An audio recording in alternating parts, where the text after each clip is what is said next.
beautiful soul. My name is Angie Viets, and I'm a clinical psychotherapist specializing in eating disorder treatment, and I'm also recovered. And I know that if you guys have been watching these videos, you know that I am a huge advocate for self-care and self-compassion.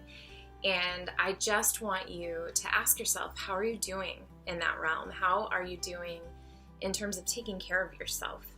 I am constantly in the inquiry about how I'm taking care of myself, because I am very clear that if I am not giving to myself, I'm not able to give back to others, which, you know, is sort of an important part of my job and my role as a mother. So little tiny acts of kindness for yourself, I think, have a bigger payoff than a big day at the spa. I mean, that's lovely and wonderful and is great, but to me, I think if you sprinkle self-care throughout your entire week, I think that you feel the benefit of that more. So think about what are a few ways that you would feel loved and taken care of, and then give that to yourself.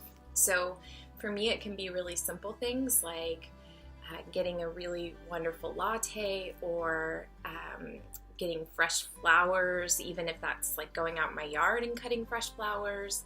What are other random acts?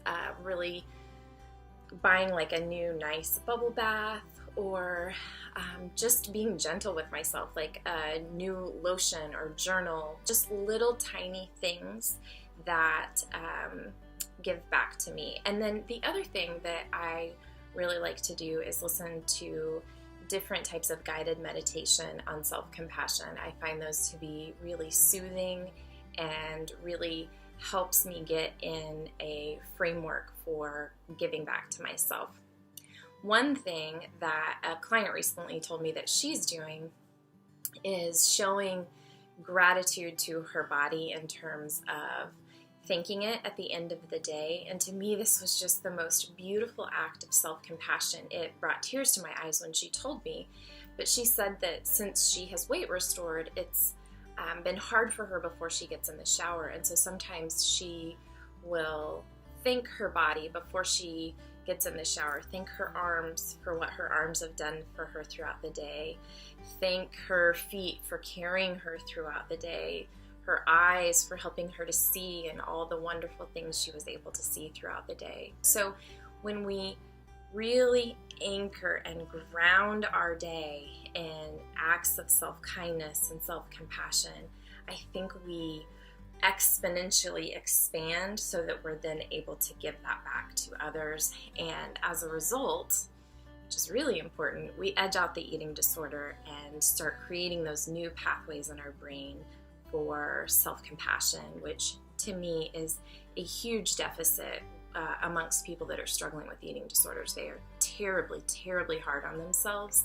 And so that self-compassion and self-kindness really is a way to make room for the authentic you and really push away the unhealthy eating disorder that really doesn't serve you in a healthy way. So I hope this serves you. I want to know all about what you do to take care of yourself.